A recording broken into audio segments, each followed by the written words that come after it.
Many people who experience a spiritual crisis ask a similar question. Am I having a spiritual awakening, or am I becoming unwell?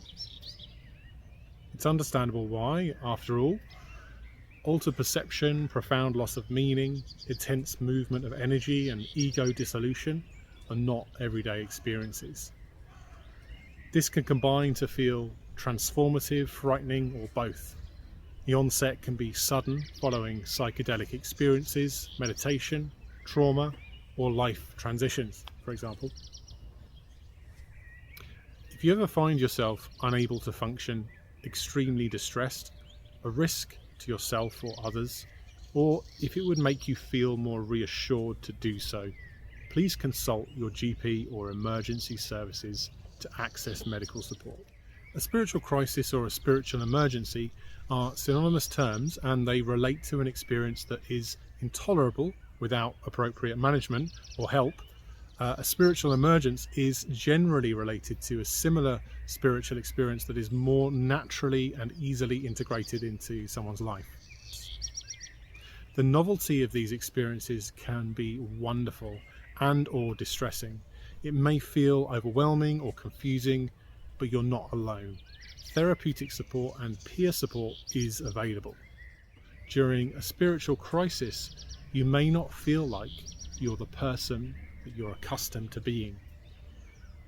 Some examples of identity alteration can include ego dissolution, which is a disintegration of identification through personal history and through habit, with identity becoming more of a malleable process than a fixed condition.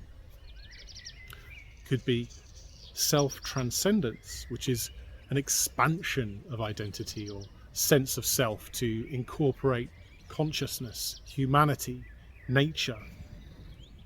Another example is unitive or non-dual awareness, which is a fundamental sense of oneness and awareness itself as a primary or fundamental aspect of nature.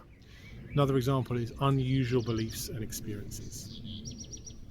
Unusual spiritual beliefs and experiences can include visions or sensations that impart meaning, communication telepathically with entities beyond the grave or beyond this dimension,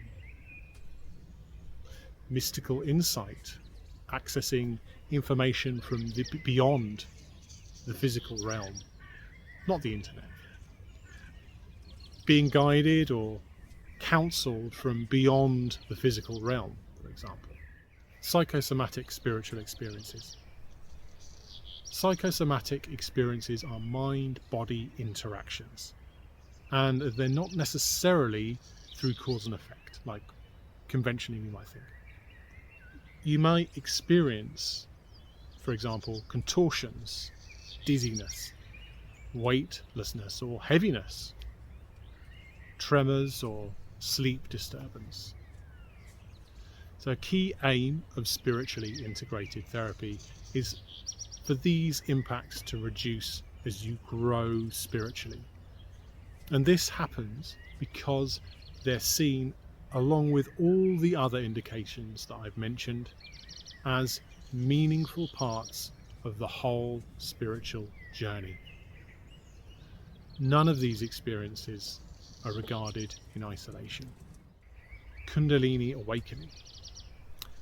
Kundalini has an ancient Indian origin and is generally characterized by somatic, that is bodily, emotional and perceptual elements. These can include internal currents of energy in your body, particularly in the spine. They can include contortions, shaking and spontaneous movements. They can include fluctuations in temperature. They can be waves or releasing of emotion. They could be dramatic and rapid altering of states with emerging and meaningful insights. Dark night of the soul can include feeling emotional pain, but without a clear reason as to why. It can also include a detachment from or an uncertainty about purpose, identity, or values. It's likely that there's a disorientation, depressive moods, and a loss of meaning, and a sense of internal death. The term dark night of the soul is also used colloquially to describe a depressive existential angst without necessarily evoking a spiritual frame. It comes from a 16th century poem by San Juan de la Cruz, which describes passive purification and conveys a sense of being abandoned by God for a transformation. Shamanic initiation process.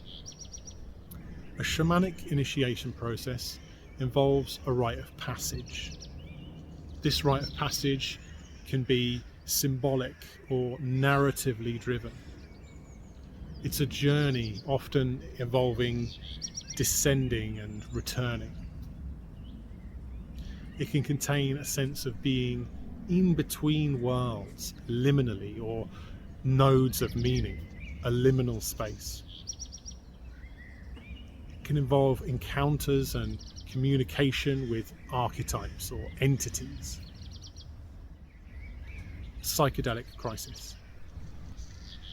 A psychedelic crisis can be induced in a number of ways, including by ingesting psychedelic drugs, through meditation, trauma, fasting, or prolonged darkness, for example, and many other ways. Once it sets in, it can involve ego dissolution, a move away from identification with personal history and habit, where identity becomes more of a malleable process than a fixed condition.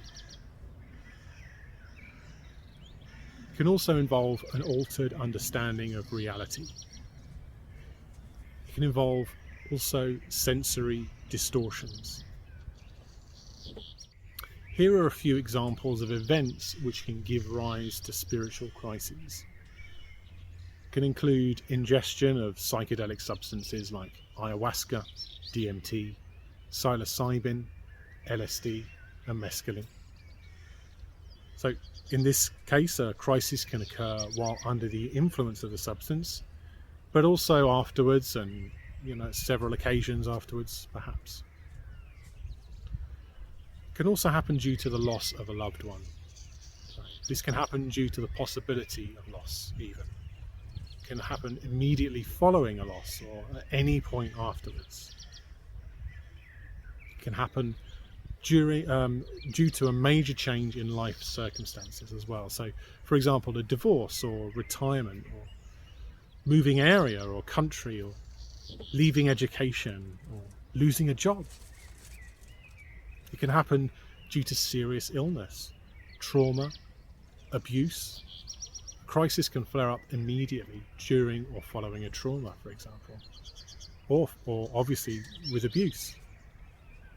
Or it can emerge at a later date, just like with the other ones. It can also happen through near-death experiences where you become confronted with your own mortality or the mortality of someone else. It can also happen due to intense meditation, prayer, or contemplation, or through prolonged darkness as an experience during darkness retreats, for example. It can also happen through general distress, through periods of intense distress, periods of intense meaning loss, or it can happen for no apparent reason at all. The event alone is not sufficient to bring about a spiritual crisis. A triggering may be marked by an event, but it's the result of an interaction between an event or events and our own unique psychology and available support. I integrate spirituality into my practice of therapy, which I do online, which means that I understand maybe not all, but many of the signs and traditions of spiritual crisis and emergence that I've described in some previous videos, and I help you to work with them. Therefore, if it's your view that any combination of these experiences fit your unique experience, I may be well positioned to help you integrate them into your life journey. And I may be well positioned to help you embrace them as highly valued parts of your psycho-spiritual flourishing. My approach to spiritually integrated therapy includes, number one, a committed collaborative alliance with you, the client. It includes the understanding that you're not broken. Actually, you're on a journey. That your subjective reality as is the domain for growth. And that there's a foundation for emergent reconstruction of meaning and identity that is right here. An embrace of spirituality along with psychology. An integration of domains, selves, beliefs, and insights. A development of self-grounding capabilities and emotional regulation. When you're grounded, you have a calm nervous system. You're stable and peaceful. Long-term groundedness can be achieved through therapy or other specialist support. It can be achieved through purposefulness and meaning in life and healthy interactions and relationships, and through supportive social networks. It's also really helpful to have strategies and techniques in your back pocket to ground yourself moment to moment in your day-to-day life. I have 10 grounding practices for you right here. Number one, incorporate a structured routine into your life. That structure can ground you. Number two, engage your senses without interpretation. So, an extreme way of doing that is through cold water practices, but you might just feel the warmth of the sun on your face, for example, or practicing mindfulness or listening to calming music. Anything that stops you from trying to interpret things. You could spend time in nature, walk through a park or a garden, or gazing at the sky and the clouds. You might spend time with animals. Great way to do it. Eating regular, healthy meals. Again, structured but also physical. Engaging in physical exercise. You could use progressive relaxation techniques or body scan exercises, for example. You could practice deep breathing, journaling,